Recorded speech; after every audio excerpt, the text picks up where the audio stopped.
And we're back, probably. Hello. It's like nothing happened. But has it actually fixed anything? There's the real question.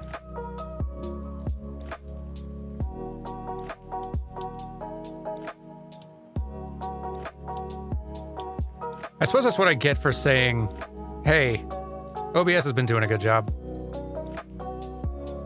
You can't compliment OBS. It starts getting relaxed and comfortable.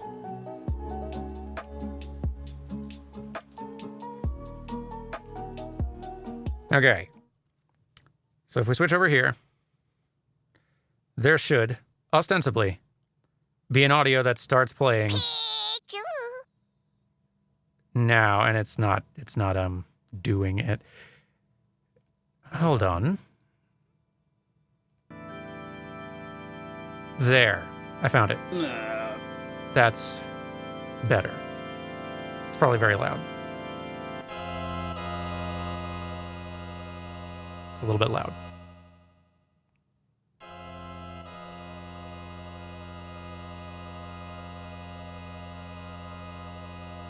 What a title screen, though.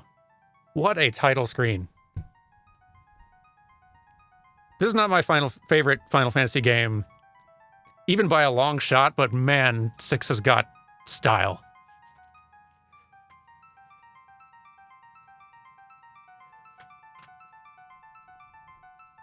Listen, like,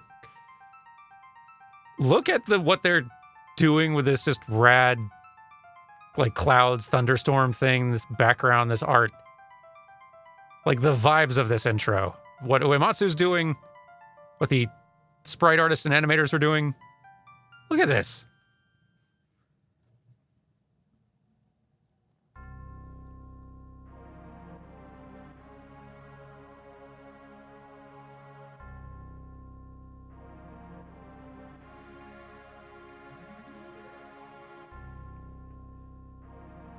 I also spent a lot of time fiddling with, like, emulator settings, trying to get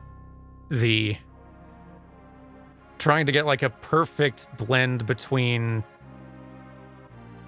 authenticity to the, like, clarity and resolution and aspect ratio and everything of the original Super Nintendo, while also avoiding any, like, kind of weird artifacts that happen when you try to translate that to HD and scale it up. Took some work. So on the plus side, the footage I capture, I guess, on my own, will look great. Better than ever. I need to figure out how to get OBS and Streamlabs to learn to share, I guess, again.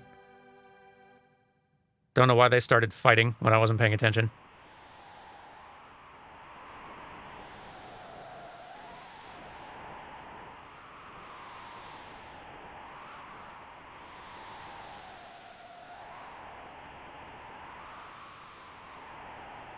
This is the original Woolsey translation, by the way.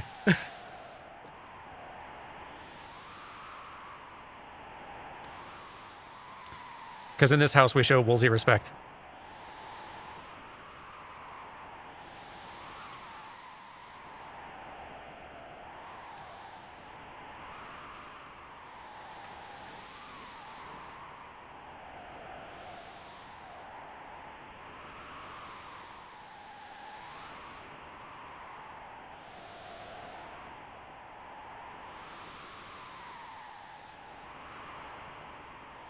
I worked with him for, like, years. I have his copy of Lost Odyssey and Blue Dragon. That's part of why I show up respect, because I'm like, oh, I've worked with the dude. Like, professional courtesy. But also, I think he did great work. I think it's very cool the work he did, given the restrictions he was under. What a champion.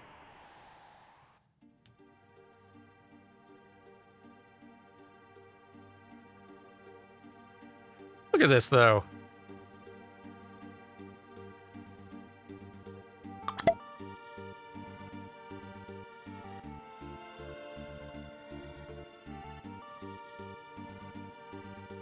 Like, this is the part where Final Fantasy IV, they figured out, they like kind of like started taking advantage of the wider color palette they had and some of the new tools that the Super Nintendo offered. But really, like, 4 is not an amazing leap forward over 3 and the NES era, just in terms of use of the console for like sprite art and just visually. 5 is a big leap on that front with like environment stuff and new ways that they're using the hardware. 6 is just them showing off, though. So, Death Platypus, that is an interesting point you bring up. Saying Final Fantasy IV started life as an NES game. It didn't, though, kind of. There was a Final Fantasy IV in development for the NES at one point, and they were doing an early development for a Final Fantasy V at the same time.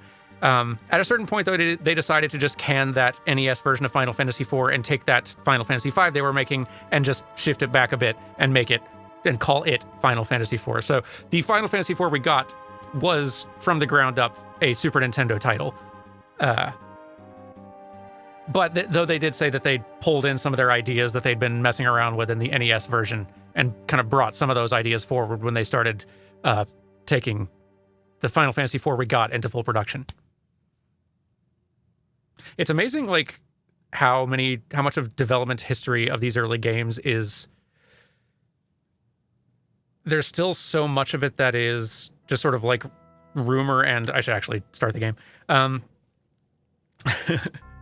Like, it's heavily cataloged, but the cataloged information we have about it is so intermixed with all of this sort of rumor and hearsay and just stories that get told and spread, the mythology of the development of these games, that it gets kind of hard to tell them apart.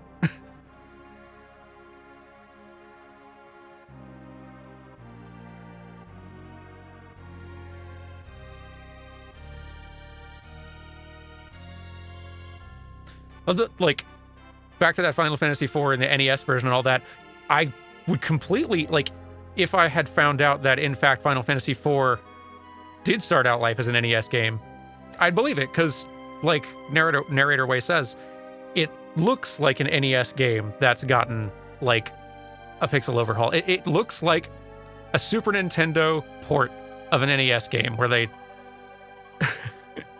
where they just painted over it with some more colors and detail and stuff.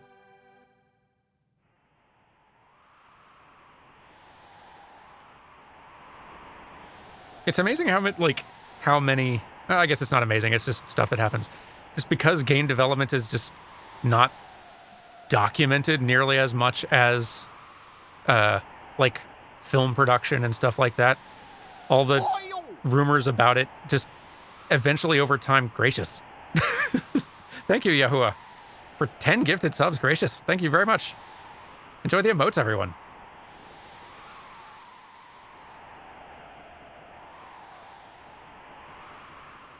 Sorry, I'll finish that thought in a second, because No Name Nanashiki just asked a very, very good question.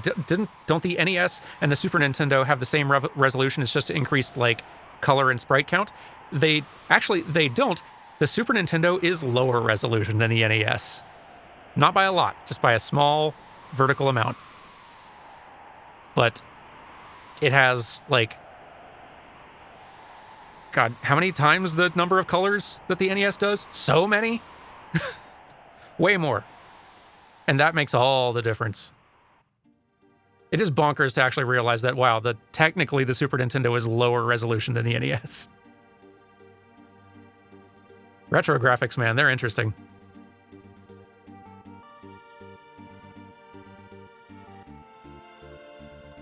But yeah, the like documentation of like game development history and stuff like that, there's just so much sort of like mythology and fan lore that after it gets repeated enough over enough message boards starts to be just assumed to be true. Like the story about Final Fantasy being called Final Fantasy because if it failed, it would be the final game Square would ever make. That's not true. That's never been true. We just spread that rumor for a very long time. Until we all believed it was true. Or thing where, like, there's a thing that I heard a lot from, like, Sonic fans about how there's someone who's in charge of Sonic kind of at the IP in Sega who forbids folks from having Sonic's face be super emotional or showing strong emotion or expression. Also not true. That's not a thing. That's a very, like, oddly interpreted bit of apocrypha. Thank you, that's a good word for it.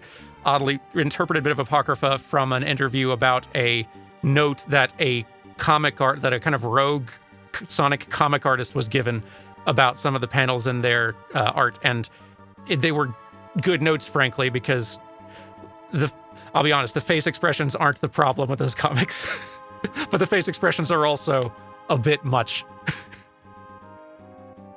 That's not what I'm trying to talk about. That's a long story. My point is, this sort of apocrypha about, like, the development and creation of these things, because so much of development of so many games is so secretive, just the mythology spreads faster than the truth, or maybe spreads because the truth just doesn't get spread, period.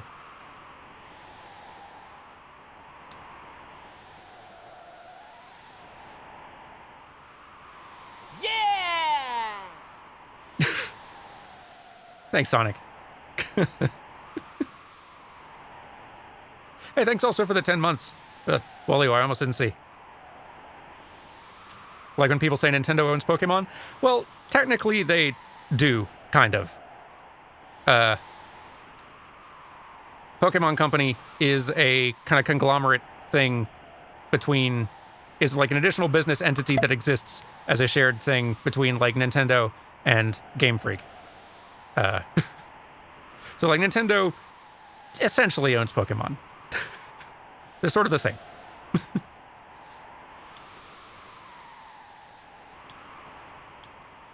I love this, but, like, it's a thing I only noticed in Final Fantasy XIV recently. That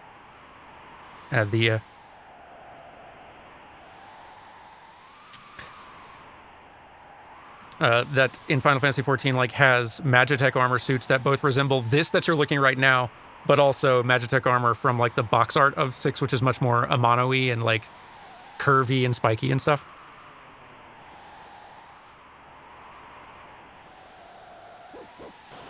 Oh, hey, dog. Lobo. My bad. I was having too much fun rambling about random video game and Final Fantasy things. Not actually playing the game. Hey, thanks for the 11 months, Moon Decay. And also for the congrats on wrapping up Stormblood with Dermot, or at least the main campaign with Dermot. That happened today. And now the real work begins.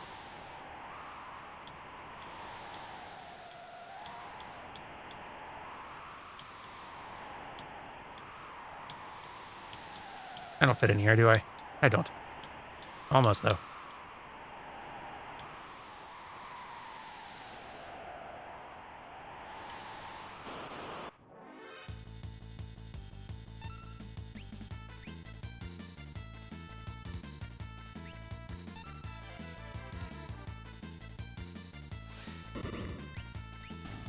Is all the Final Fantasy V animation in the bag?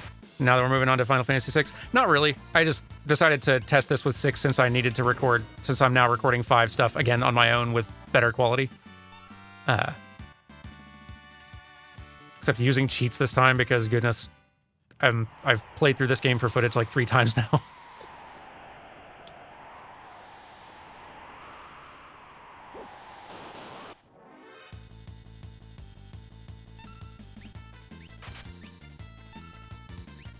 What a great tone setter out the gate. You march in on this town in this big beefy armor and just one-shot everything. It's so... This is why I, like, have enjoyed doing this retrospective series, going through Final Fantasies, because even beyond the animation, it's just neat seeing a franchise kind of grow into itself over time. Like, seeing how in Final Fantasy IV they really start using battle and combat for narrative, in, like, narrative ways, and convey narrative goodness, I just can't say the right words today. Convey narrative information through how they stage combat encounters. And now here in 6, they're just like, they've figured out how to do it.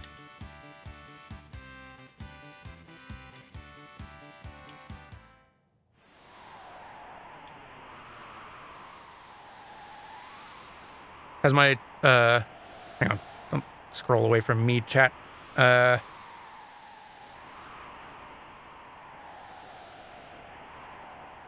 Has my thoughts on the animation of any of the original games changed with the pixel remasters?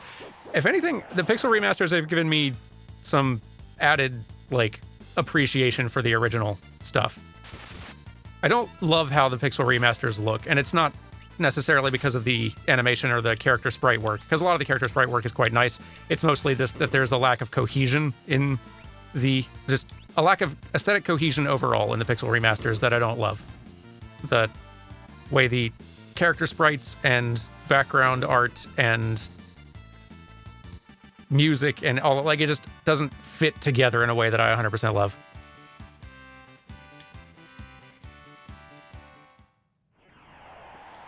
And I know that Kazuko Shibuya had, like, supervised and handled the character sprite artwork for all those things. I don't want to slander the OG's work here. I do actually like a lot of her new character sprite work for it. It's just the product as a whole. It's got pet mammoths in this town.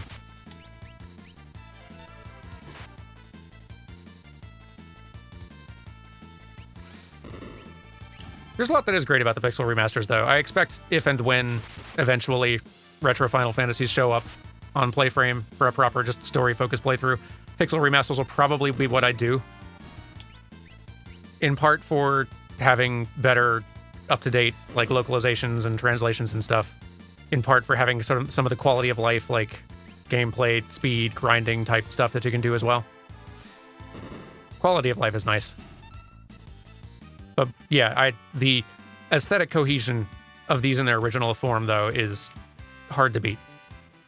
I love how the music sounds on these original sound chips. I love how the sprite art of the backgrounds and the characters fit together and feel like they belong together so well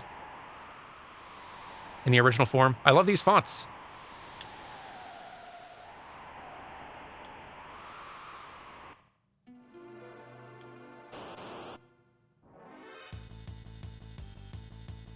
I love these rats. Look at these rats.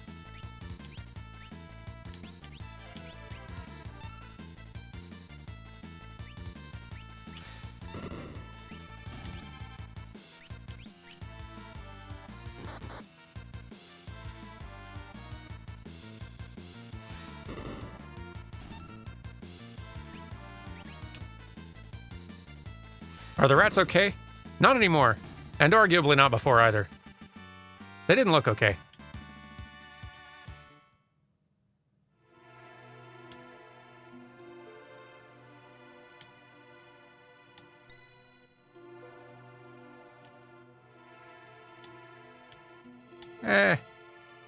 Nah. We're not doing like a full playthrough here. We're just checking out the beginning of the game.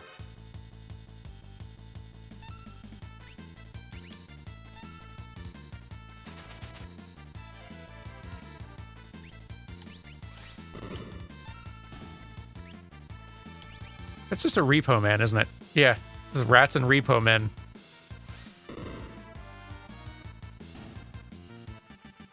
Common cave infestations one might have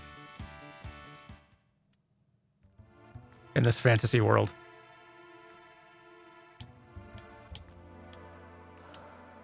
Gonna need to call an exterminator for that.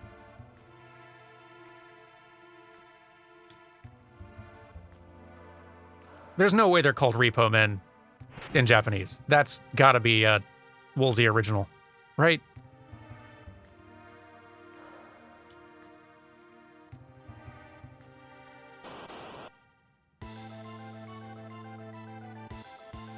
Ooh, hey, this thing's... It's fun having just played through...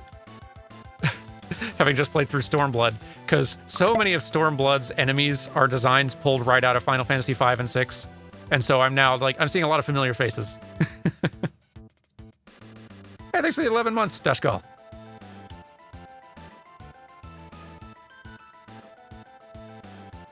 So there's, to give a preview of what the eventual video will cover, there's a lot that's great about the animation in Final Fantasy VI. It's mostly just more iterative improvements, kind of in the same way that Final Fantasy III was toward the end of the NES era. But it's some really nice, like, the forms of iterative improvement are really nice. One of the best choices they make, and I think it's just a luxury of them having a lot more memory capacity on the cartridges they ship this game on, is that they're just using the full-size character sprites, the 16x24 sprites, both for the world map and for battle, which is great because it means not only that the characters are way more expressive on the world map, but it means that all the sprite poses they make for like emoting on the world map during story scenes, they can also just use in combat now. Uh-oh, Biggs and Wedge are dead. That'll happen. When you're not paying attention.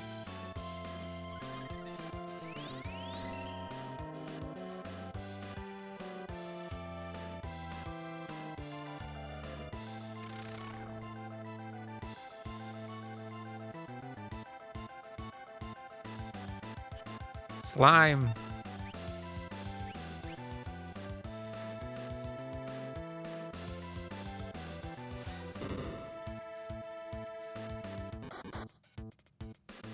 We may lose. Or it'll just be a very slow win. Oh well.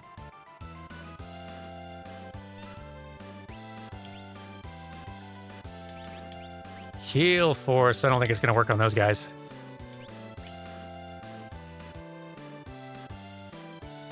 A quick look at the wiki says that Repo is also Bandit, which in Japanese was called Highway, and katakana as in Highway Bandit or Robber. That makes more sense than Repo Man.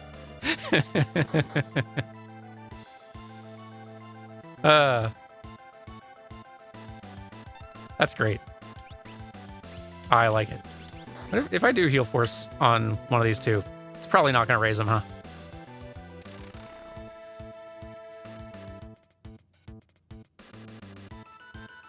Nah. Worth a try, though. It's a fair point, Duke Leisure. This is no highway either, so... What are those men doing?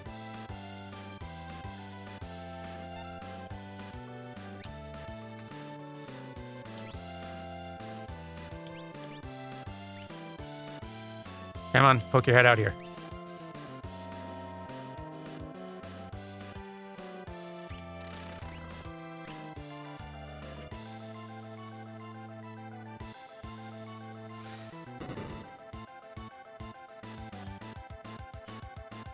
It's going to take a while.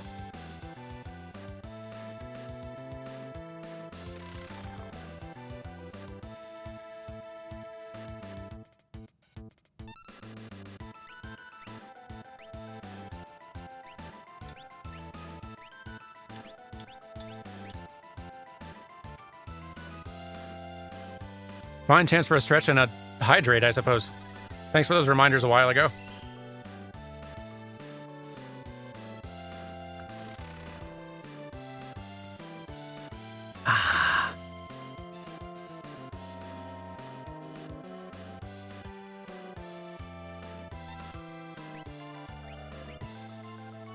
Die, Welk.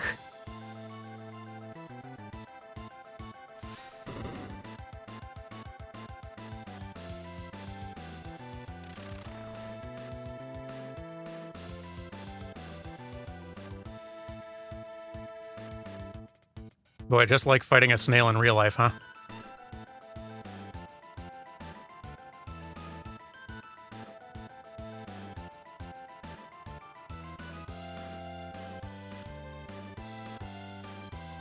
A lot of Repo Man talk in chat.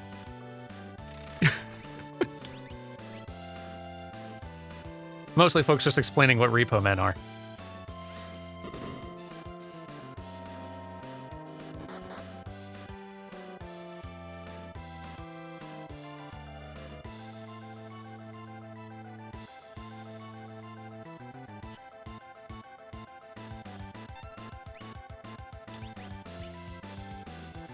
Uh-oh. We die.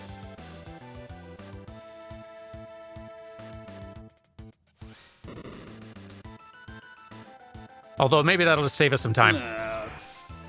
There we go. We need more retro-style... Annihilated, gracious. We need more retro-style RPGs to play up the awkward localizations of the classic RPGs like this. Ooh. This is an interesting game over screen. I don't remember this at all.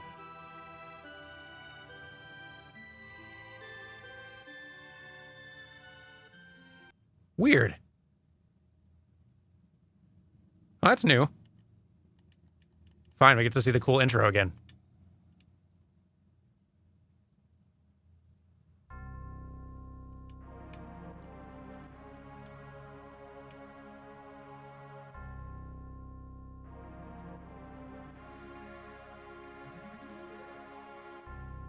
Honestly, a little surprised they even let you die there.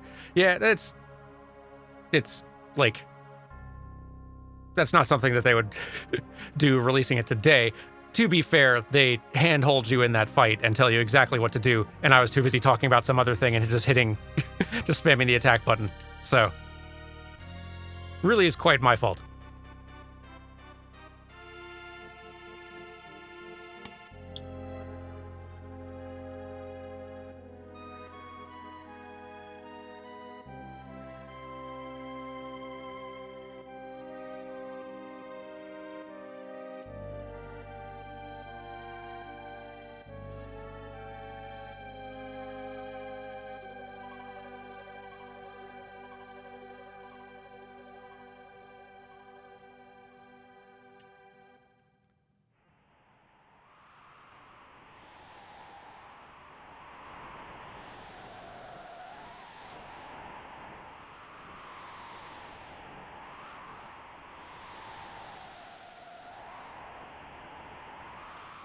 You know, one of the other really nice, just smaller improvements here, just aesthetically, this nice gradient on their text box.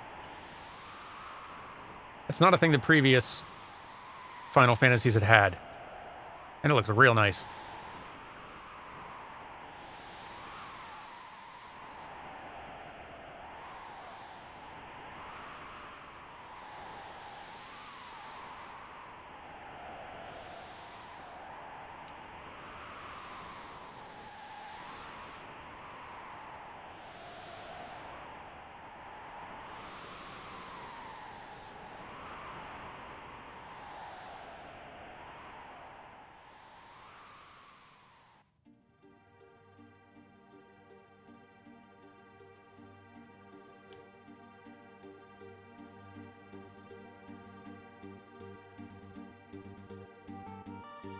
If I had the hotkeys handy, I would start messing with this to try to see, like, what is on, like, what's, how are the layers built here?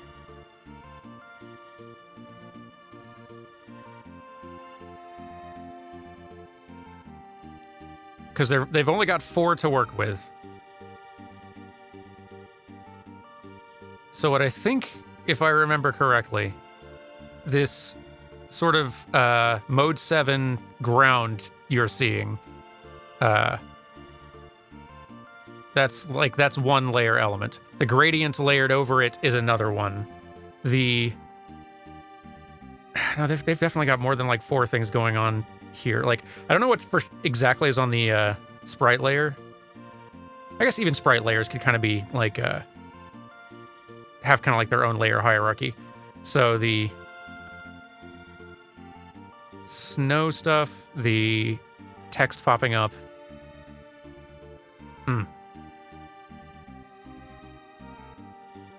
The Super Nintendo can switch modes on a scan line or close to it basis. It kind of can. Like, I think if you are seeing like a background that has kind of this mode 7-y kind of like faux 3D thing happening, and you're seeing other stuff happening at the same time, I think that's something that it requires some pretty like additional fancier hardware inside the chip itself to do. Like some of the stuff that Yoshi's Island can get up to isn't just mode 7 out of the box with its scaling of sprites and stuff like that. That's them having just like the Super FX chip in there.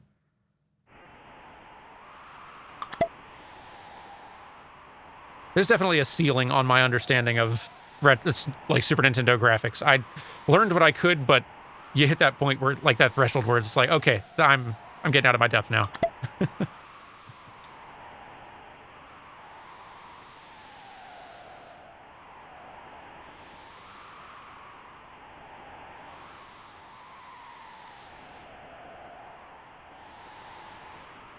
I know that the gradient is on its own, is like a separate element. That I remember finding last time I was fiddling around with different layers and stuff.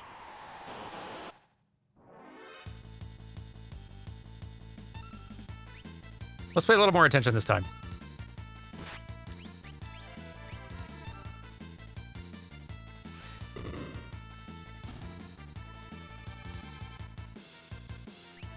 This era of retro graphics is fun, just because it's like 8 and 16-bit it's got its complexities, but it's also simple enough that you can wrap your head around it. Like, you can sort of see how everything is assembled. Once you start getting into 3D, it just starts getting so complex.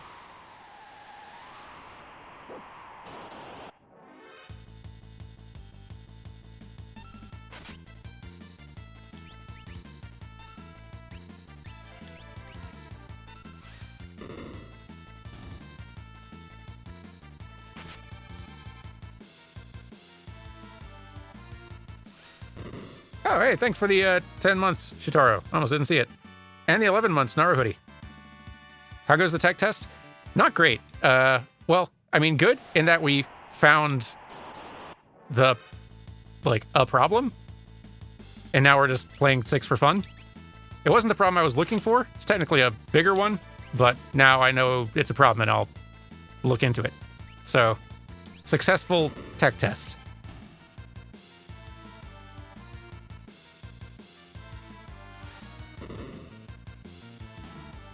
I guess unsuccessful tech test in that I still don't know whether the thing I was originally trying to test, I still don't know whether that's working or not. Because rather than working badly, it's not working at all. But now I'm now aware of that problem too, so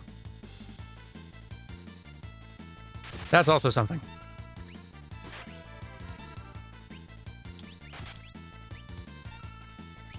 Listen, any bug you can reproduce. Right?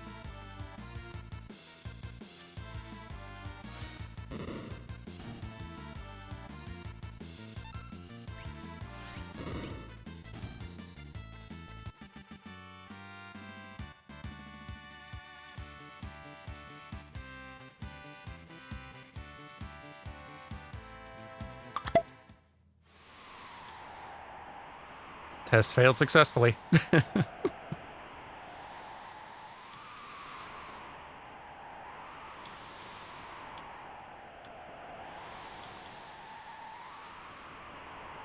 Congrats on finishing Stormblood again. Oh, thank you. No, I'm very glad to have honestly gotten this far in that playthrough. But I'm also now just waist deep in preparation and planning for the rest of Stormblood that happens after the originally released campaign, which is going to be daunting. Fun, but daunting. So, I'll be busy. But the results will hopefully be good months from now.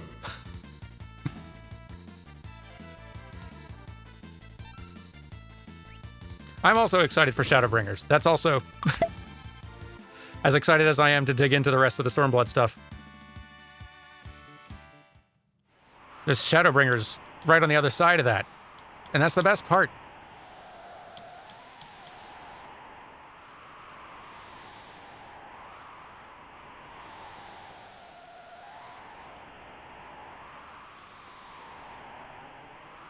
Was there any fallout from the video game music appreciation stream? Will there be another? I liked that.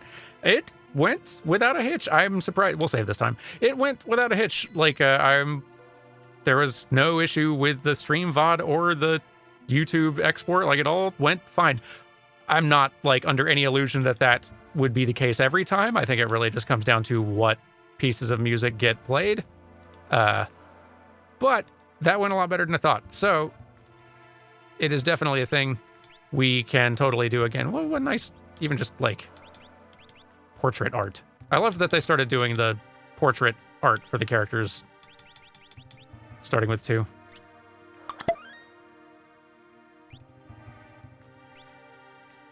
Dan, hello! And also, thanks for 9 months.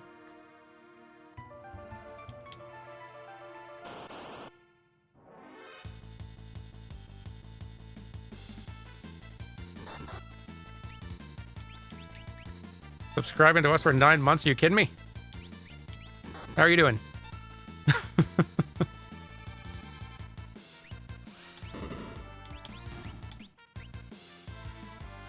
It's so many months. Oh, I'm glad you're good.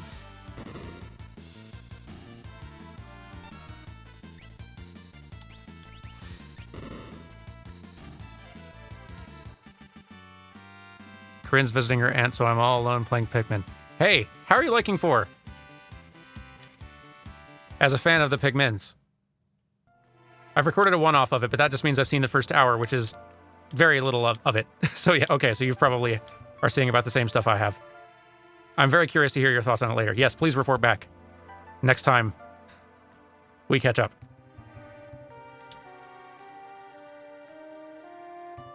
Hello, Quizzled Puzzle. That's a good name.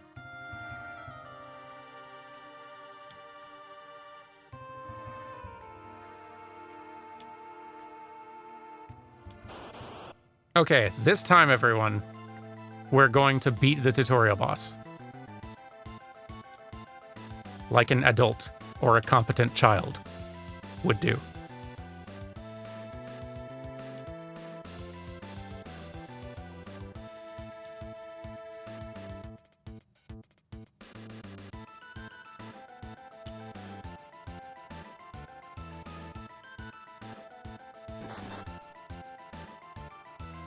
Yo, Vix, please don't die turn 1.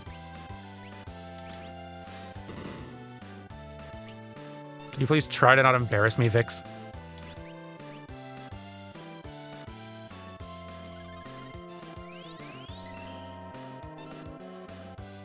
This time we will not attack the shell.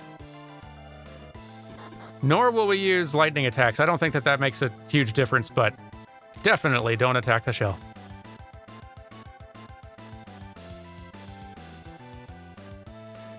Please don't embarrass us in front of the snail.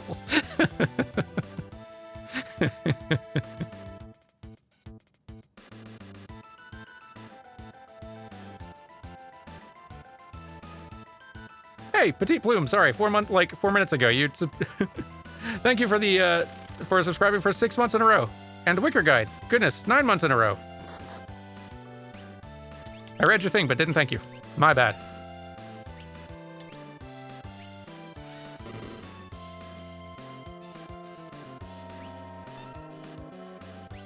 In fairness, I'm sleepy.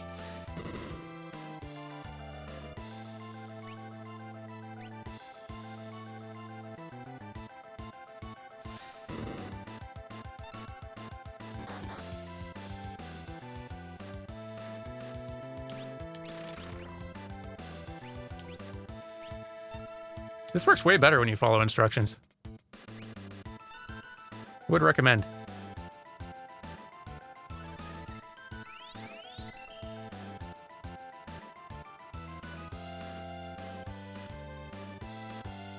The snail's basically the Mist Dragon from Final Fantasy IV, but it's snail instead of a dragon.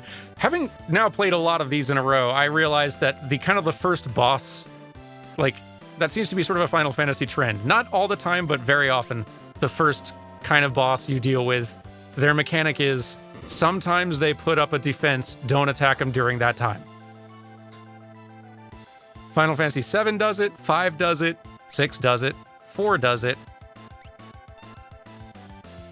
Maybe it started sooner with 3. It's been a while.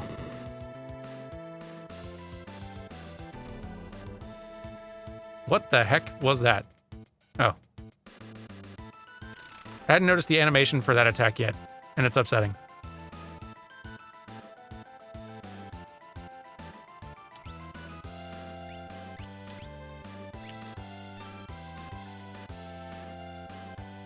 $14 kind of does it.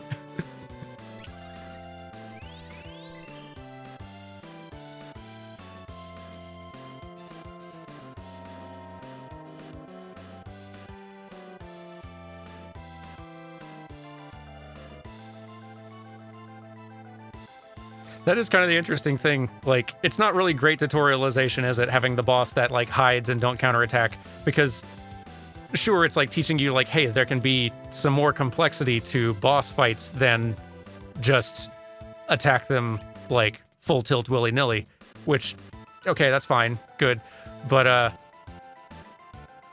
also, like, that's not a mechanic that tends to come back in most of the other bosses in the game, so it's a weird lesson to prioritize up front.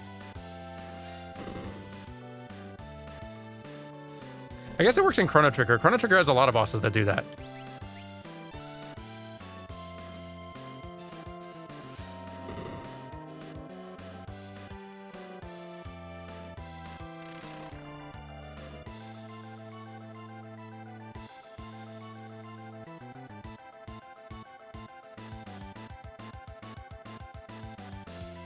There's only one more late game in Final Fantasy VI.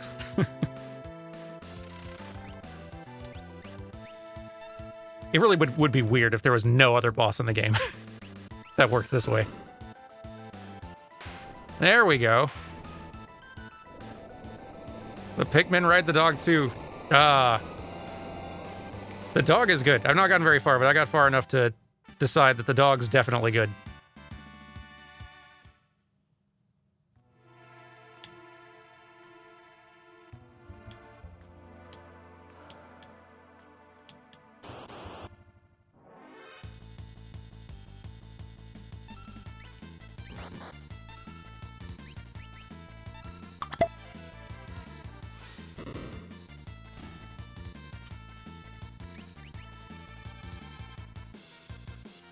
I'm excited to dig a little more into Pikmin 4. I will say it is very slow starting. It's weirdly talky for a Pikmin game, at least in the opening hours.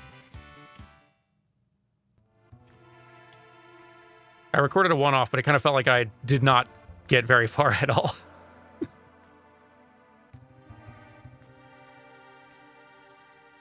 A frozen Esper.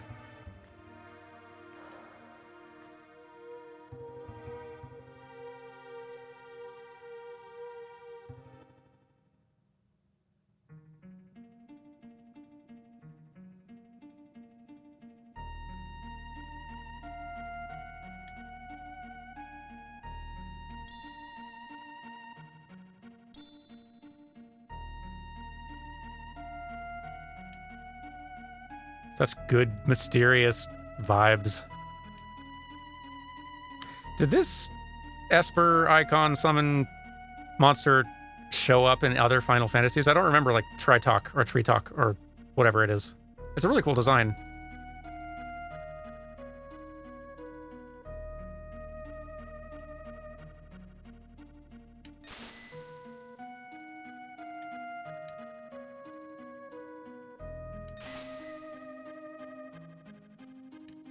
It shows up in 10, maybe?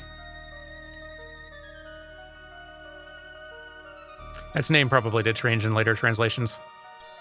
I'll have to look that up. Check some wikis later.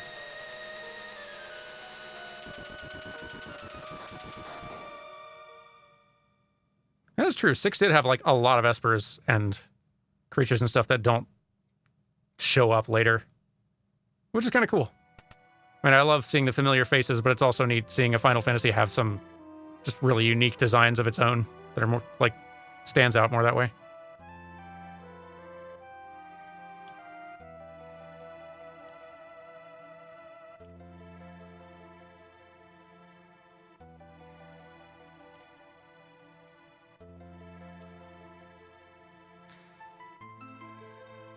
Has 14 made use of sort of like the control crown thing yet? Like the slave crown thing? That feels like a plot device element type thing that they would make use of at some point. It feels familiar, like they have.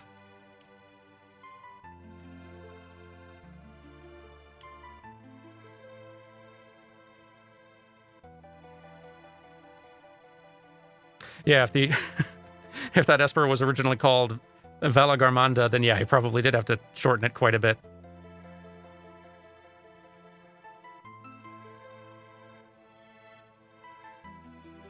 What a good theme.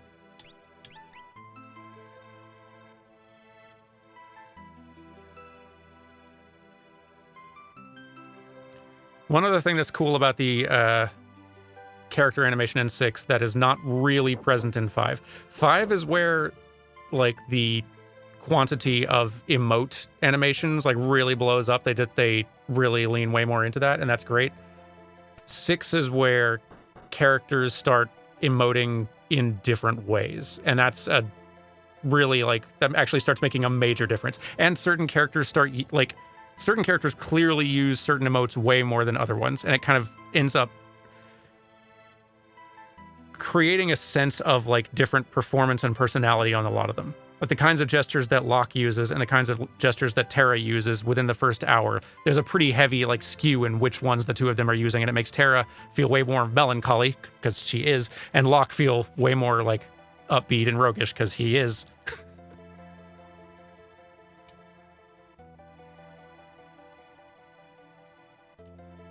It's great. And then 7, like, takes that and really runs with it. But then a lot changes in 7.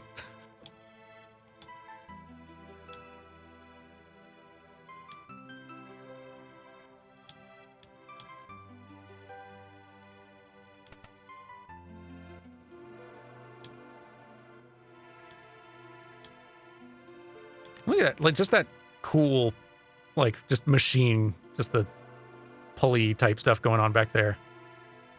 What great detail on that. Just good animated background texture.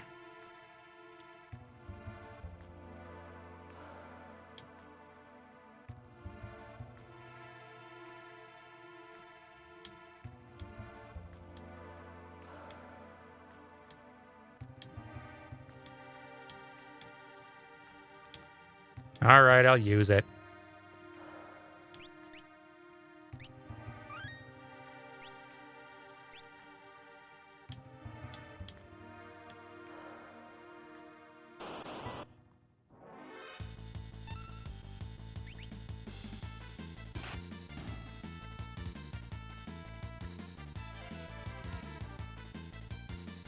Six really does aesthetically, like, have a neat look to its, like, world design and sort of, like, art style and stuff. It would be, if they did do a full Final Fantasy VII remake treatment of 6, and I don't see them doing that. That, like, at most, I think they'd probably do sort of a simpler 3D sort of remake type thing of it at some point at most, but I don't entirely know what it would look like, which is interesting. Like, it's kind of cool. I'd be curious to know what it would look like, but it's hard for me to envision. Do they lean way into the Amano thing? Do they lean more into sort of like the chunky machinery aesthetic of the sprite art that shows up more? Do they include the Repo Man?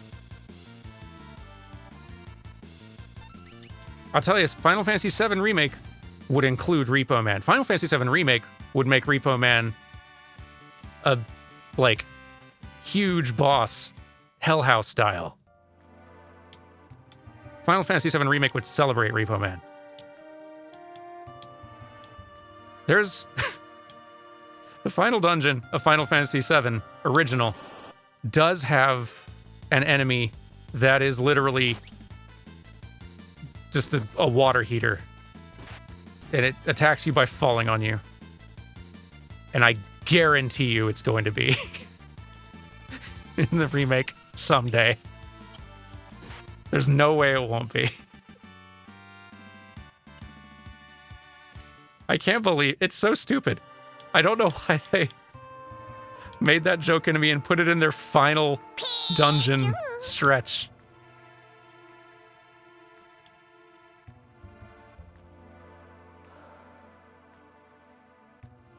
I don't know why it's in the original game, but I do love how stupid it is. Pichu's right. Hell House was a wonderful surprise in 7 Remake.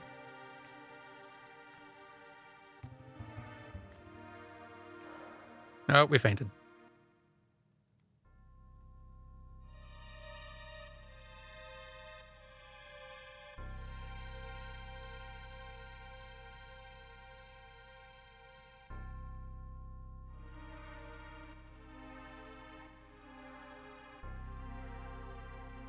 I don't know if we're going to get to the Phantom train today. Listen, I love suplexing a train as much as the next person. Oh, look at them keeping the yellow sepia tone even in the combat for this flashback. Even like up to the point of tinting the text box. Like I know they're doing it with an overlay, but of some sort, but or I assume they must be. What a neat look, though. This stream is perfect for when you wake up at 5 a.m. for no reason. Hey, as someone who woke up at closer to 6 a.m. this morning for similarly no reasons, I understand, and I'm happy to provide that service. Not waking you up at 5 a.m. I'm not trying to provide that one.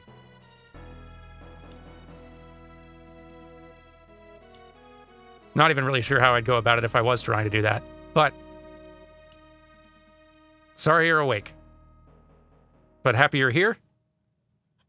Both.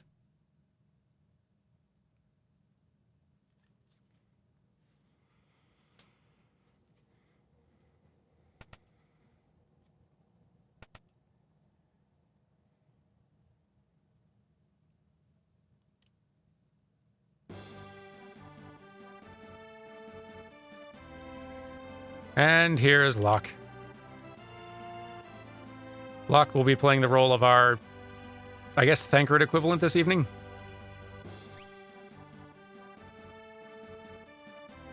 He is actually basically a Thancred, right? Like, Thancred's not a treasure hunter, obviously, but he kind of fills the archetype in this group.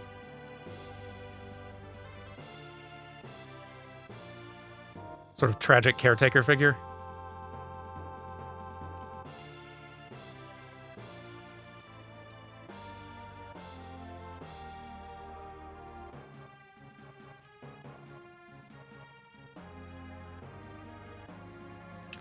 So even the way they introduce these characters in their sort of like little pre-character naming screen is such a nice little thing. Like the gesture each of them chooses to do in that moment, the little emote animation they play sets the tone for how you experience them from then on. It's the first impression. And it's little touches like that that are just start bringing so much more life and personality to Final Fantasy stories.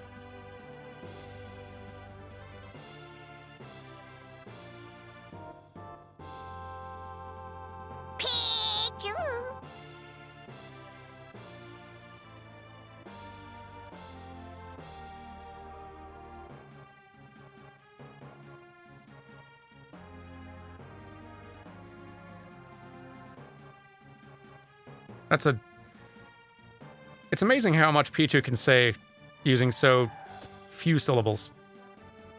So Hell House is in the OG Final Fantasy VII because nobody on the dev team could agree on what the game was supposed to be, which resulted in the most random crap getting put in. It's in Final Fantasy VII Remake because the devs were celebrating the insanity of the original while improving what hasn't aged the best. That's a reasonable explanation. Like, I'm not... There is a weird cohesion to a lot of 7, but also like a whimsical experimentation with a lot of it. It being their first, like, 3D entry in the series, there's so much new they're figuring out, so many things they're having to try and test, so many experiments that may or may not work. Hey, Moogles, by the way.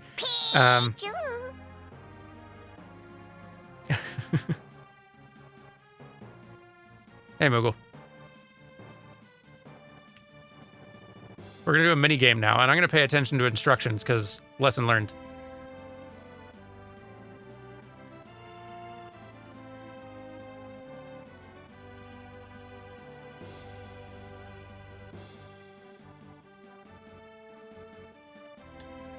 All right, so we're going to position ourselves here.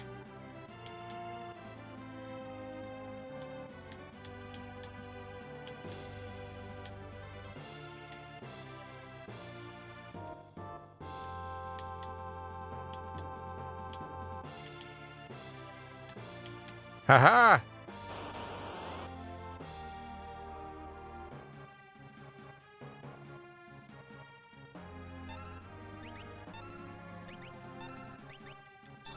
This mammoth and wolf are doomed.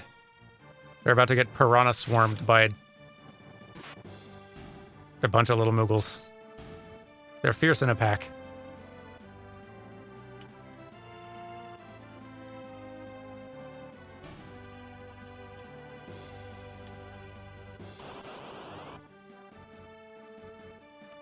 They do look like little marshmallows.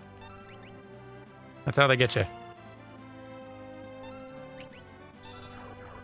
I love that Final Fantasy XVI just has a standard, cute little Moogle just dropped into its otherwise taking itself very seriously world.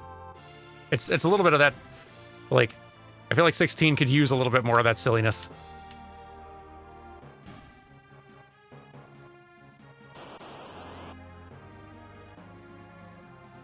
And the contrast, and just seeing a character like Clive, who is otherwise, again, pretty morose and takes himself pretty seriously, and the game takes him seriously, seeing him then have to interact with the Moogle is delightful. And I'm all for it.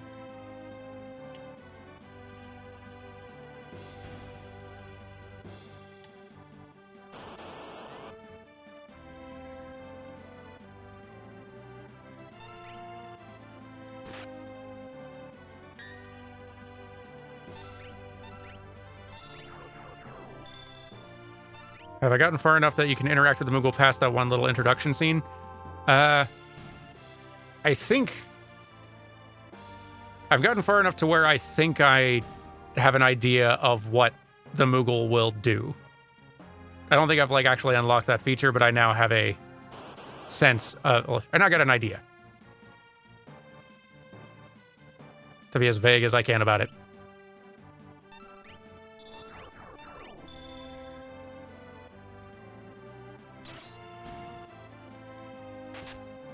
Do I remember the commercials for Final Fantasy VI in the US? It had a Moogle conducting job interviews and rejecting monsters for not being scary enough to include in the game.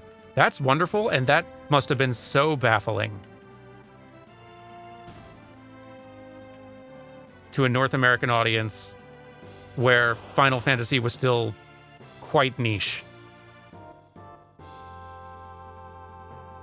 That's a deep cut of an ad. I've never seen that ad.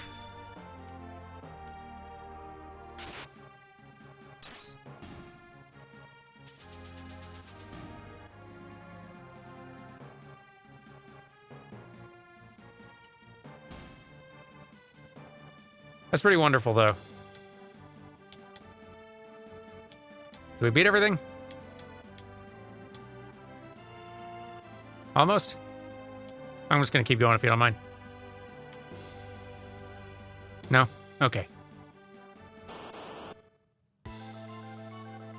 The Moogle had a mobster voice.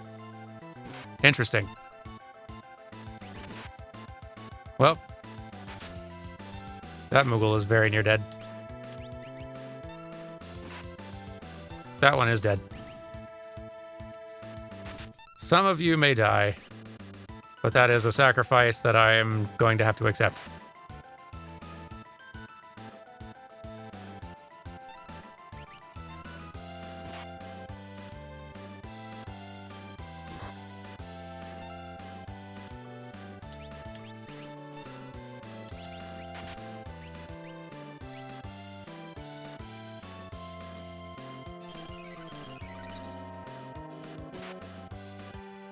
That was a close one. Rush him. Aw.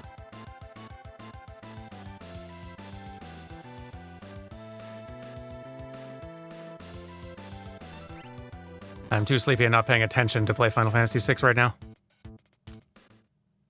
Whatever. We'll hang out anyway. The tech test has gone successfully. Or failed. Wait, oh, we still have enemy, like characters we can run at them. This is neat. I'm just seeing how the game works now.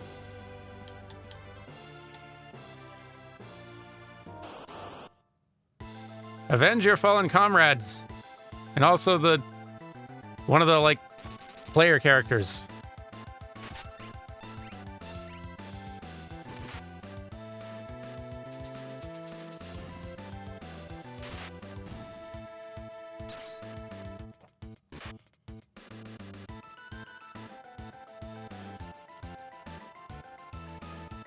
Rush him, Moogles.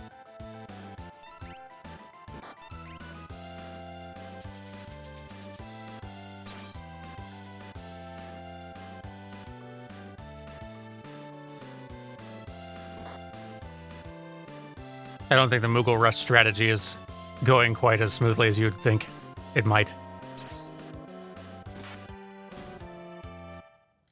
Oh. I stand corrected. Well, rip Lock, but now... maybe we can just, like, have one of the Moogles wear a costume. The role of Lock will be played by Mogkin or whoever.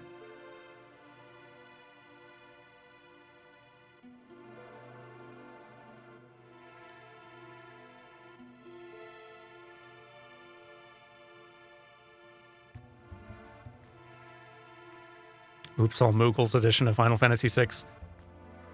What a mode, though, if they did... if they did in a little remaster or just fancy HD 2D remake of Final Fantasy VI. Add some optional skins for the playable characters where it's just Moogles disguised as those characters. Kind of like the way Kirby assumes a sort of imitation form of all the other characters in Smash, and you can just play the game that way.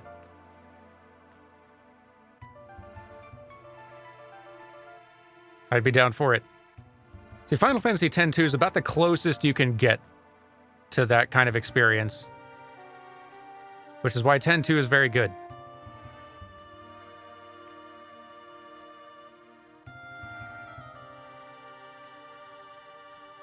When am I going to play X-2 on the channel, Dan? At some point, for, like, guaranteed. All right, this Dan gets it. X-2 is a very good video game. I love it. Should probably play 10 first, huh? Yeah. More Final Fantasies will show up on the channel at some point. It's not just the new and or sad ones.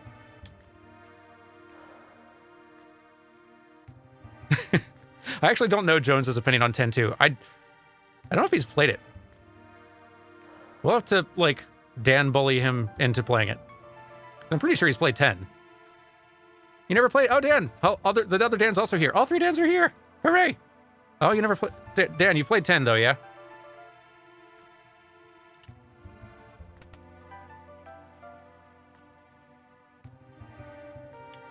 You did play 10. Okay. I do tend to at some time, at some point. It's a trip.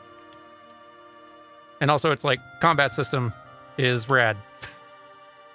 It's silly, but it's a good time.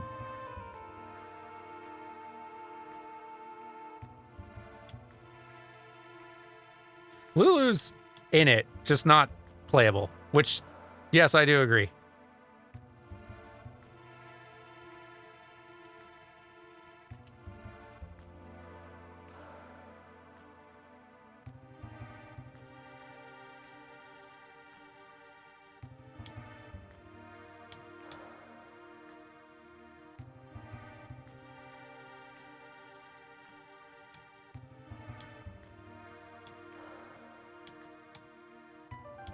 Neat that they did the Mode 7 look for the world map at all times this time around.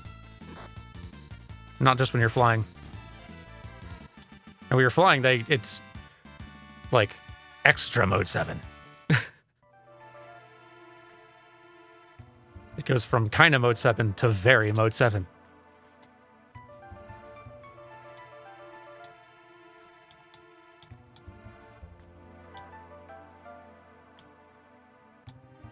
Okay, I think we've seen how, like, unequipped I am to actually get anywhere in Final Fantasy VI tonight, mentally. So here, we'll just wind down with chatting and tunes for just a little bit before I call it an evening. I've got to study some raid mechanics. Or, that is to say, remember some raid mechanics. So I cannot die to them. And also talk about them while not dying to them. Multitasking.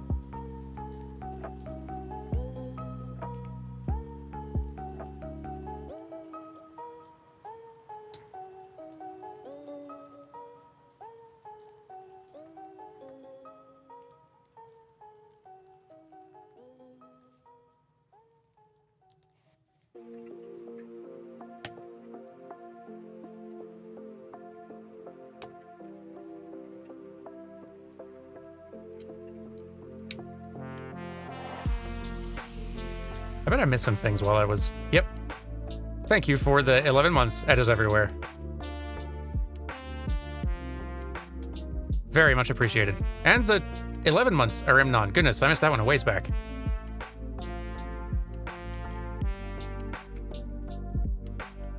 It's hard to pay attention when you're playing Final Fantasy III badly.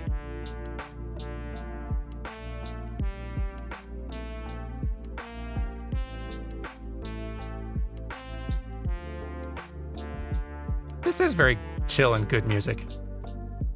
I'm really thrilled at how just apparently popular lo-fi game remixes are these days, because there's a lot of lo-fi game albums just coming out from Game Chops and Materia Collective and Tiny Waves and all these labels all the time. So many per year. Just packing out this playlist. Is Pain Lulu light in 10.2 or more goth Lulu? Like, Pain's not really like... Pain does not have Lulu's goth energy. But Pain is definitely very moody. Pain's more punk. I think that's not goth. I think that's a fair... That's a good description.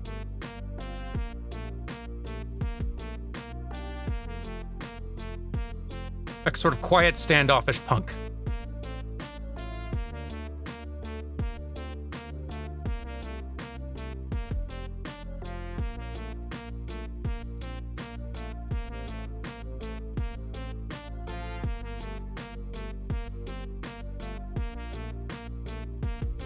We can all agree that the brother character is insufferable in 10.2, though. Yes?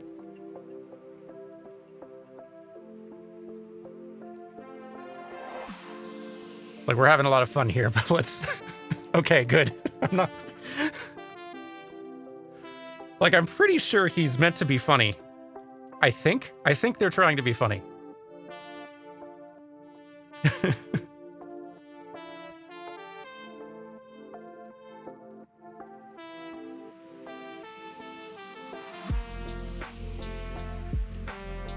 We need to rap for a bit, kids. Let's talk about brother.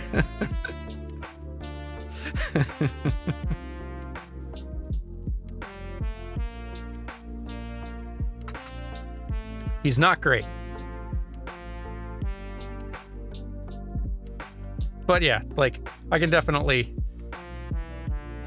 Comedy is hard to translate. Just kind of, period. And this was still in the early days of Square localizing their stuff. And not just having to deal with like localizing text, but localizing voice, and while at the same time learning to do RPGs with not just voice acting, but like cinematography. They're having to learn a lot about having to translate their presentation style of the PS1 era to a more modern cutscene style. Like, there's so much that they were figuring out at once that I'm not surprised localization was a thing that they didn't nail out the gate in 10. If anything, I'm surprised at how strong 12's localization is. Because they go basically from struggling to perfect within a single console generation. It's stunning.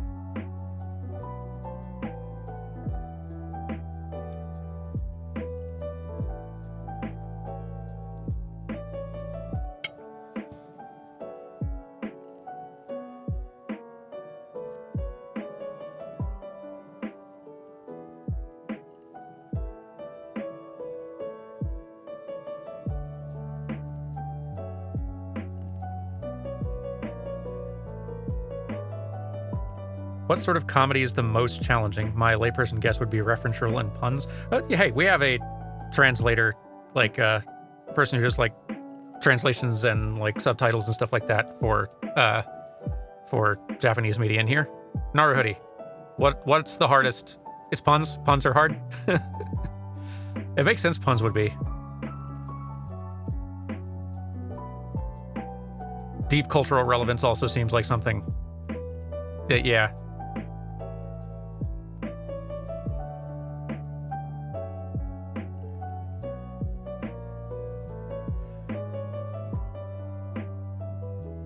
But comedy is so much about comedy, and what makes us laugh can be so weird anyway. Especially, like, I never really even thought about this before, but like, so much of comedy for us now in our generation and the generation below is absurdity. Like, what the form that memes on the internet take now is so buck wild compared to what memes were on the internet 10, 15 years ago. How do you translate that? I don't even understand why it's funny. How am I supposed to figure out how to communicate that funny to a different language and culture?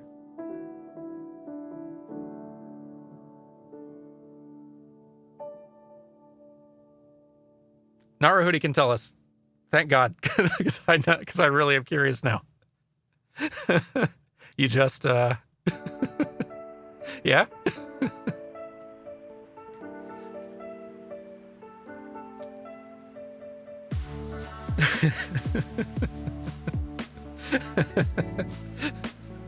Naruhoodie sweats profusely.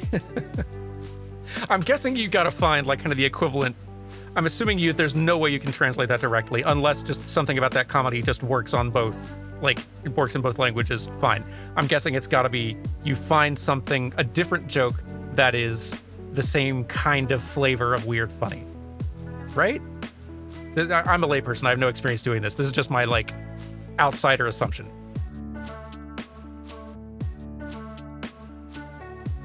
And maybe like, if the meme is just strictly visual, if it doesn't have any text whatsoever, maybe that would, like, maybe a lot of that weirdness works just fine, translates just fine.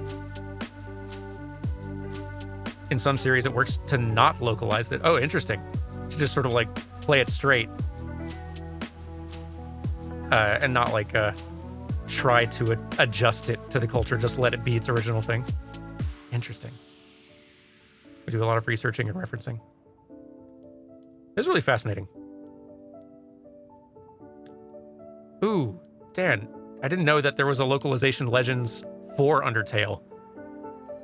Lots of little stories about translating individual jokes. I need to pick that up. That sounds fascinating. Yeah, especially a game that relies on humor as much as that one does. That would be so interesting. Okay. Googling that right now.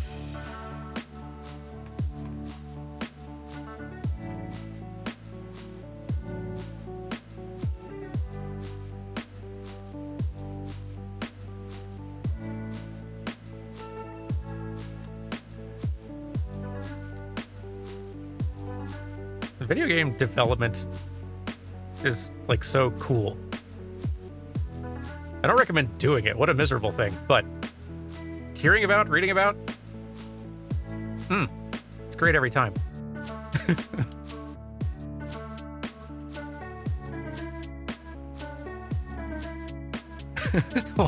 Why do any of us subject ourselves to this?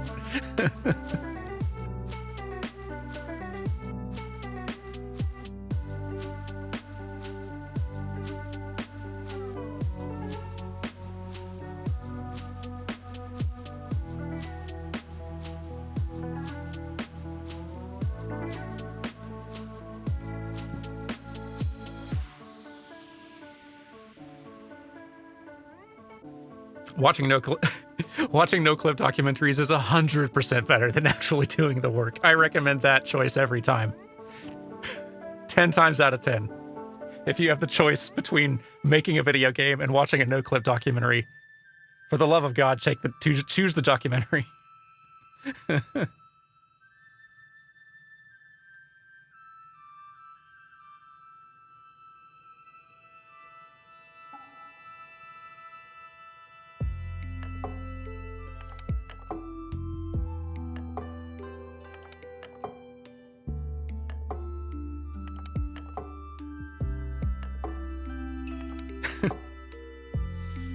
That's okay and fair. You're in good company here.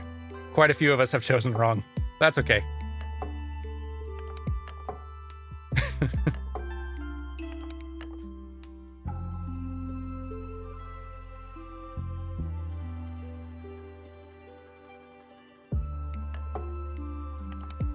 Though all jokes aside, do watch no-clip documentaries. That's just good for the soul.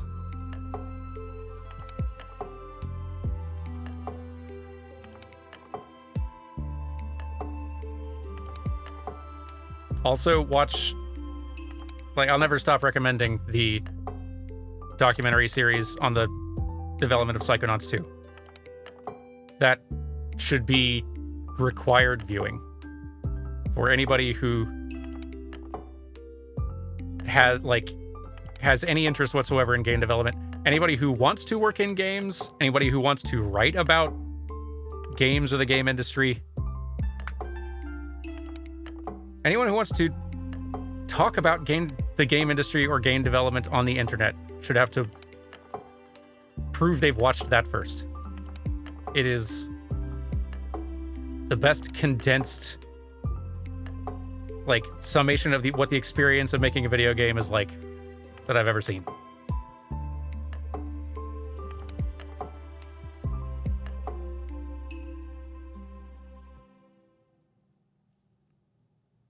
The Final Fantasy XIV no-clip documentary fills me with terror, even just as a game player and enthusiast. I can only imagine what it's like for someone in the industry to watch that one. It's like the Final Fantasy XIV story, and the no-clip documentary tells it extremely well. The story of that MMO being saved and salvaged. That is, like, magical. I can't believe. Like, no part of that story... The thing that happened to Final Fantasy XIV does not happen. That's not a thing that happens. It's wild that it worked. And it's so cool.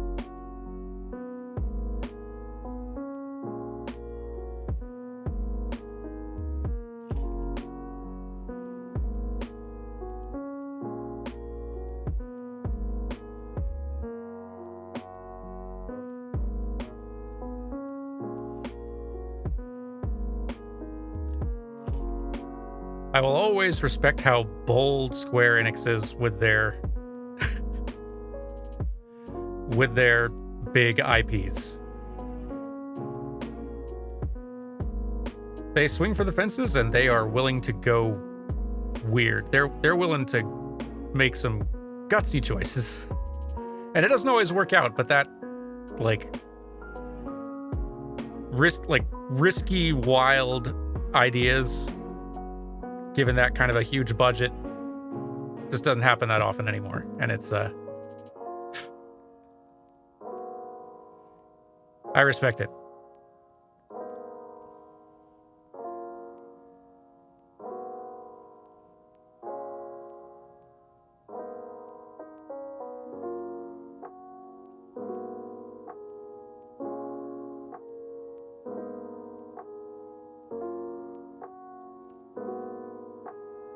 Boy, I can't wait for that. Sorry, someone just mentioned Final Fantasy VII, like Part 2 Rebirth, and now I'm just excited for whenever that drops. Next year, I'm guessing. Probably. Sometime next year. That's my guess. Is there a date on that? If there is, I forgot. Like, surely not this year. Certainly not in the same year that 16 dropped. I'm guessing next. Early 2024. Okay. Can't wait.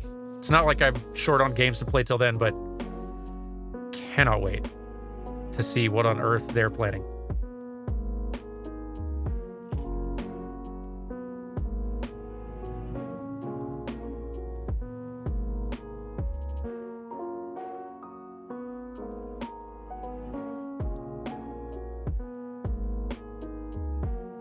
All right. I've random rambled and failed to both record and play Final Fantasy VI enough tonight, I think. I have to go get a little snack, study up on some raid mechanics, chip away at 0.03% more of Tears of the Kingdom, and figure out someone to raid. Who's on? Nobody. Nobody's on.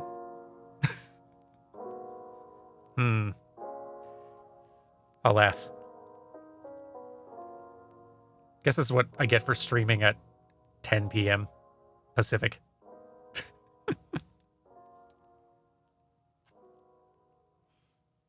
Onsta's on? I don't know Onsta, though. Though I'm sure Onsta is very good. I don't know if I've actually met or gotten to talk with Onsta. Maybe someday. It's always Twitch o'clock somewhere. It's a fair point. But yeah, anyway, thank you all very much for joining. I've had a good time. We didn't achieve anything tonight, but we had fun. And I'm pretty sure... I don't know if that's what matters, but it's definitely something. So thanks, y'all, for hanging out for this random failure stream. I had a great time.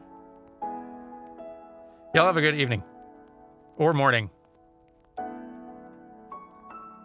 And I will see you all later on. Bye!